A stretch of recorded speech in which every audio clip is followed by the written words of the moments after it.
Hello everyone, my name is Shubham and here we are into the another edition of a weekly current affairs. Right, so last का week थोड़ा सा अलग अलग तरीके से vibrant था. फॉर एग्जांपल बंगाल में ममता बनर्जी एंड डॉक्टर्स जो हैं उनके बीच में बात नहीं बन रही है. अरविंद केजरीवाल को जो कि दिल्ली के सीएम हैं उन्हें सुप्रीम कोर्ट से बेल मिल गई है. सीबीआई को थोड़ा बहुत डांट भी पड़ी है. एंड अपार्ट फ्रॉम दिस चाचा पुतिन जो हैं उन्होंने फिर से कुछ धमकी दी कि अगर नीटो कंट्रीज़ का डायरेक्ट इन्वॉल्वमेंट होता है यूक्रेन रशिया वॉर में तो that is going to be a direct attack on Russia. So yes, थोड़ा सा कॉम्प्लिकेटेड हो रही चीज़ें. एंड उसके अलावा बगल में तूफ़ान आया हुआ है साउथ एशिया में. राइट, म्यांमार में काफ़ी लोग उससे क्या हैं अफेक्ट हुए हैं. And apart from this everything is like going on. So just make sure कि वो न्यूज़ पढ़ लेना. And now we are going to start our session कि जो हमारे 2-3 सबसे इंपॉर्टेंट टॉपिक होते हैं उस पर हम स्टार्ट करते हैं. So let's start with the first one, that is first member of international solar Alliance, ISA और International solar alliance. Now the thing is कि सिंपली ये बात समझो, International solar Alliance is associated with the solar energy and you are well aware कि solar energy जो होती है वो हमारे लिए कितनी इंपॉर्टेंट है. फर्स्ट ऑफ ऑल ये एक ग्रीन सोर्स ऑफ एनर्जी है. राइट, एंड जब तक सन है तब तक ये एनर्जी हमें मिलने वाली है. So if you are like getting energy from thermonuclear power plant, from the thermal power plant, from the hydro electric power plant, इन सब से हमें कुछ बेसिक चीज़ें जो है ना वो गलत भी होती है. फॉर एग्जांपल अगर हम खूब सारा कोयला जलाएंगे तो we are going to have green house gases. Yes. Second, अगर हम न्यूक्लियर फ्यूल यूज़ करके एनर्जी बनाते हैं, सो चेर्नोबाइल है, फुकुशिमा है, कुछ ऐसे क्रिटिकल क्या कहना चाहिए एग्जाम्पल्स हैं जो थोड़े से प्रॉब्लम वाले हैं. Right, hydro electric power plant में हमें जो रिवर फ्लो है, रेगुलर रिवर फ्लोज हैं, उनको कॉम्प्रोमाइज़ करना पड़ता है. भले हम उससे इरिगेशन है दूसरी चीज़ों के लिए हेल्प लेते हैं, but again that's going against the nature ना. रिवर का एक सिंपल फ्लो है और आपने वहाँ पे डैम बना दिया और डैम बना के आप सोच रहे हो आप बेहतर कर रहे हो, तो इससे नेचर को भी काफ़ी लॉस हो रहा है. But look at the solar energy.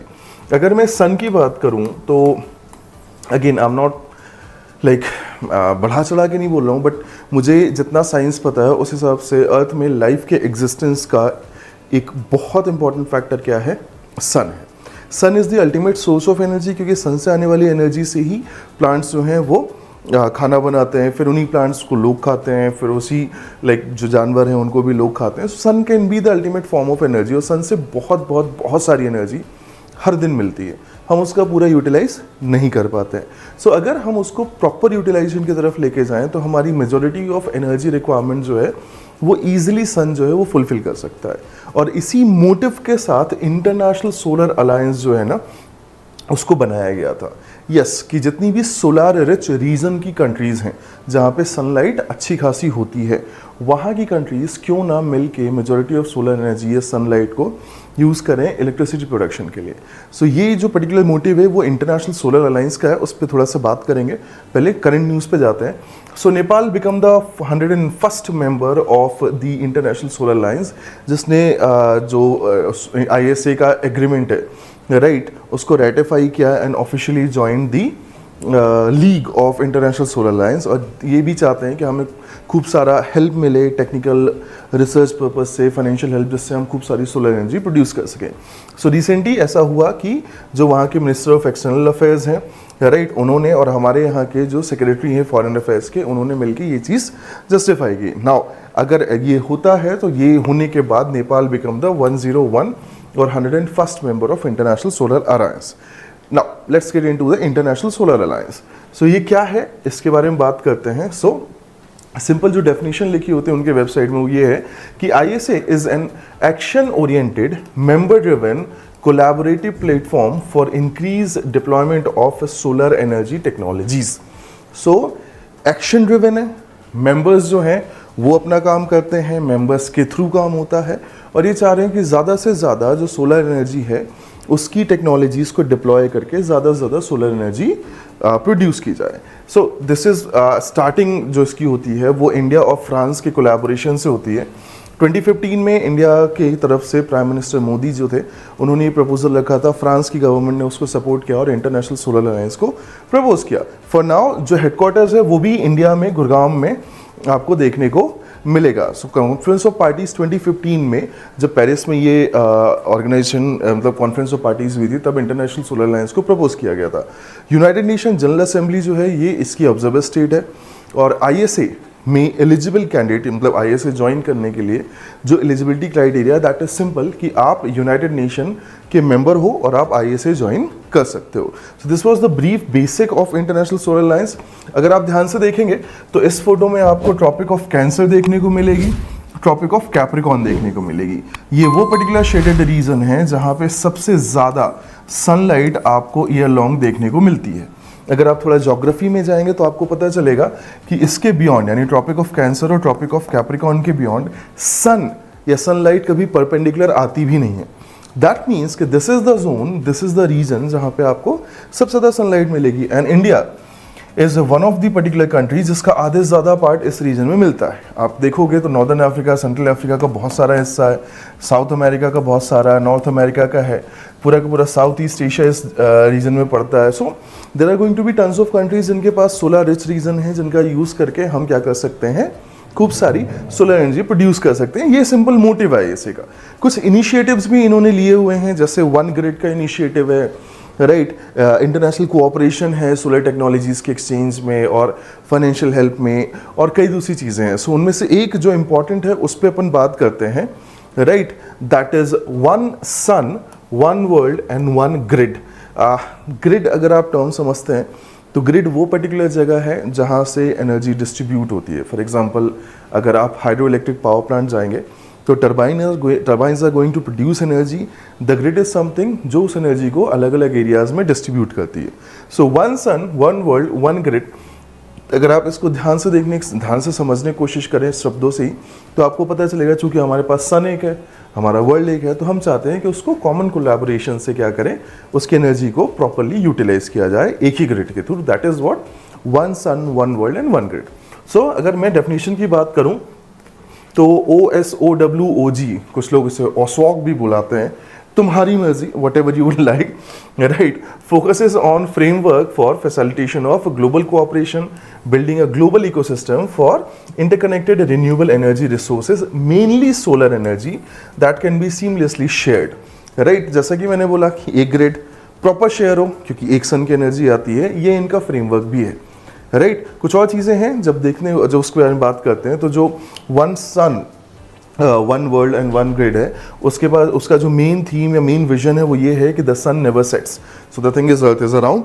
तो डे लॉन्ग हमें सनलाइट पूरे वर्ल्ड में देखने को मिलती है। तो जहाँ पे भी सनलाइट अच्छी हो वहाँ से एनर्जी प्रोडक्शन हो, कॉमन ग्रिड के थ्रू या कोलैबोरेशन के थ्रू क्या हो, सब जगह पे डिस्ट्रीब्यूट हो, या सब जगह सब लोगों को, सारी कंट्रीज को एनर्जी मिले। That is what we are planning. ऐसा नहीं कि एक ही जगह पे अपन एनर्जी प्रोड्यूस करके बराबर बराबर बांट दिया, right? That is going to be a mutual collaboration, जिस तरीके से वो डिसाइड करेंगे, राइट? एंड ये काफ़ी अच्छा चौड़ा टेक्निकल एडवांसमेंट एंड दूसरी चीज़ों के साथ साथ वर्ल्ड बैंक से फंडिंग इसको मिलती है। So let's hope for the best. In coming future we are going to see like majority of our energy production under the solar energy। ये हमें हेल्प भी करेगा और like longer survival के लिए भी है। मैंने लास्ट जो पढ़ा था तो उस हिसाब से like the sun is going to last for next 5-6 billion years before it becomes the red giant, right? So red giant बनने के पहले तक अगर human civilization survive करती है, right, no nuclear war, no the last of us kind of thing, तो definitely we are going to have 5-6 billions of good energy resource from the sun, right? So let's move to the next topic. The next topic is second international conference on the green hydrogen, another topic for the renewable or a better greener energy source। भाई साहब जब हम बात करते हैं hydrogen की तो सबने ये सुना होगा कि ये है हाइड्रोजन, है या ना? पीरियोडिक टेबल में एटॉमिक नंबर 1 होने के कारण सबसे पहले है। टेक्निकली इसकी जगह फिक्स नहीं है बट ठीक है, पहुंचा दिया अपन ने। ना हाइड्रोजन को अगर आप ध्यान से समझो तो hydrogen is a potential fuel, right, जिसमें काफ़ी अच्छी फ्यूल कैपेसिटी या काफ़ी अच्छी एनर्जी प्रोडक्शन कैपेसिटी होती है। So like for example we are having CNG, we are having LPG, we are having some other particular gases जिनका यूटिलाइजेशन हम करते हैं। The green hydrogen is having highest energy efficiency या highest energy capacity to produce.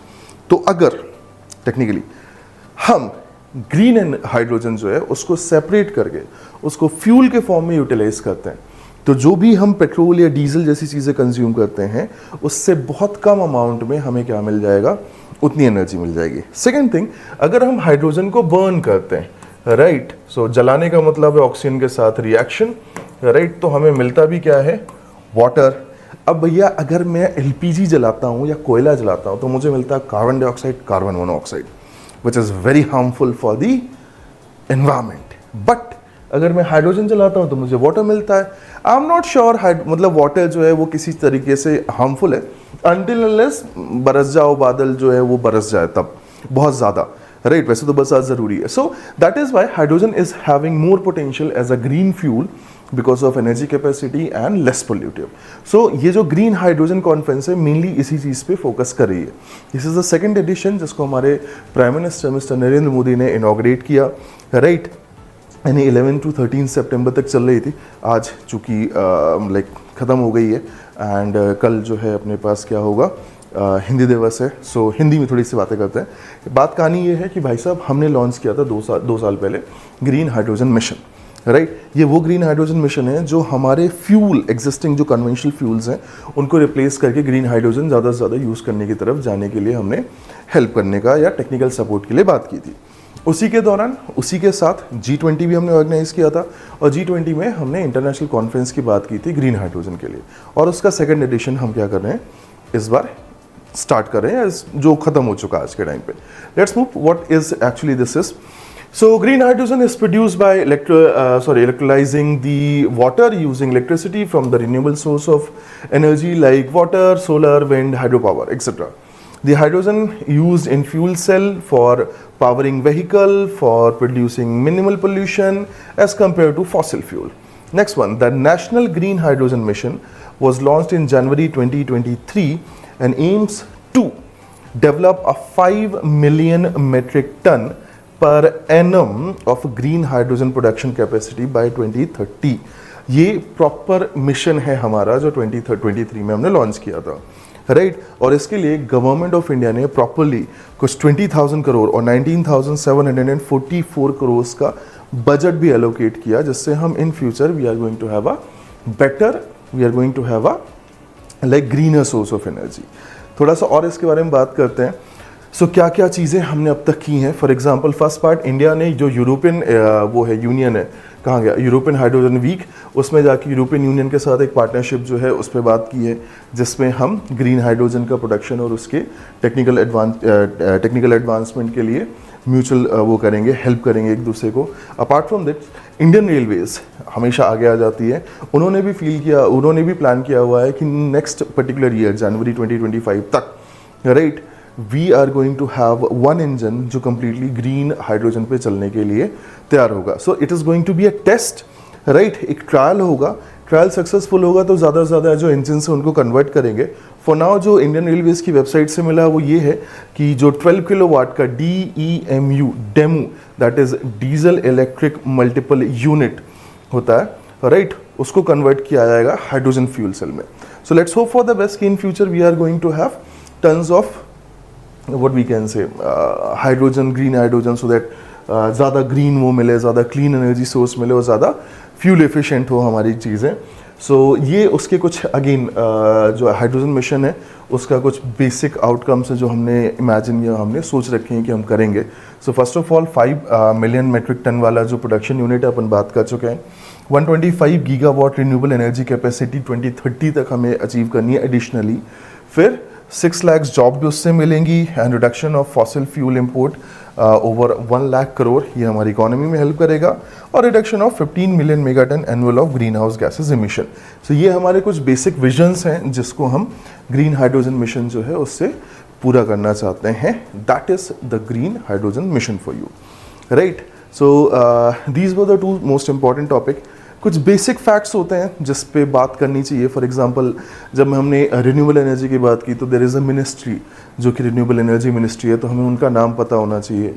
When we are having like any other department, तो हमें उस department से related ministry या डिपार्टमेंट से रिलेटेड कैबिनेट सेक्रेटरी या दूसरी चीज़ों का नाम पता होना चाहिए। ये करंट अफेयर्स के बेसिक क्वेश्चन होते हैं। तो जब भी ऐसा कोई टॉपिक आया करें और आप नोट्स बनाएं तो मेक श्योर करें कि उसमें कुछ अपडेशन अपनी तरफ से भी रखें। आप जो मेहनत अपने से करते हो वो ज़्यादा इम्पॉर्टेंट है, Right, so this was it for this edition. I'll see you in the next class. Till then, I wish you and all your loved one a good health, good mental health, and Ganesh Chaturthi की शुभकामनाएं, and safely and अच्छे से गणेश विसर्जन करें. और I'll pray कि जो भी आपका टारगेट है, जो कॉलेज, जो इंस्टीट्यूशन, अगली गणेश चतुर्थी आप उसी इंस्टीट्यूशन में मनाएं. I'll see you in the next session. See ya.